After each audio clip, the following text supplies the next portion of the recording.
Along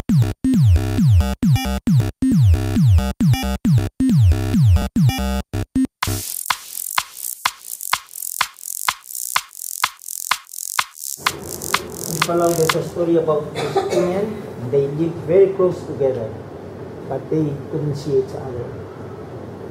One day they met on the road, and the other one was very skinny, and the other one was fat. I have the difficult job of coming right after lunch. So hopefully you all don't fall asleep while I do my short presentation. Stephen asked me to speak about community enforcement, and a lady earlier, one of your reporters, asked me like, what's the challenge of like being a woman and talking about enforcement? I told her, well, actually I don't do enforcement. My husband does. I just get to speak about it since I'm married to enforcement.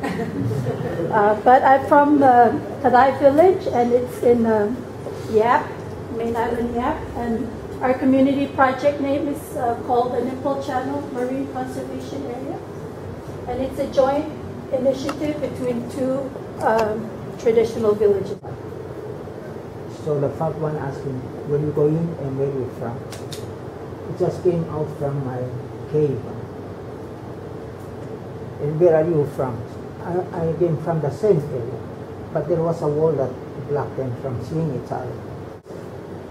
What had happened was the elementary school in our village was closed by the Department of Education because of funding.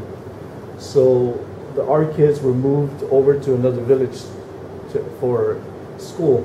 So we had this building, and the school that the individual the school is named after played a humongous role in our lives and our parents and great-grandparents' life. So what we did was we did a survey amongst the people in the village as to what is it they want to see of that building. And people said they want to see a charter school. Why are you so skinny? I said, lack of food. I don't have much food to eat. Why are you so fat? I have a lot of food to eat. She says, how did you get the food? I managed. It's the science that we don't talk about in conservation. We talk about benthic measures, and we talk about turbidity and all this kind of stuff, but we never talk about communications as a necessary science when you are communicating conservation. And one of the great things about the Micronesia Challenge and our partners in Nature Conservancy in our jurisdictions is that we've embraced communications as a very important strategy. It's right up there with the science, it's right up there with the fundraising, it's right up there with the management of marine protected areas, because it's very important. And so I'm just going to really talk quickly, hopefully, about the big picture of the Micronesia Challenge, and then we'll get to the communication strategy, and then we'll get to Mary Linda Salvador, who's done an amazing job in Pohnpei, so you can see what it's like really on the ground. We know that it's a regional initiative where we work closely with our partners, key partners in government, community, NGOs. We look at it scientifically where I just want to show them what the structure is, the nomination process, and sort of the overall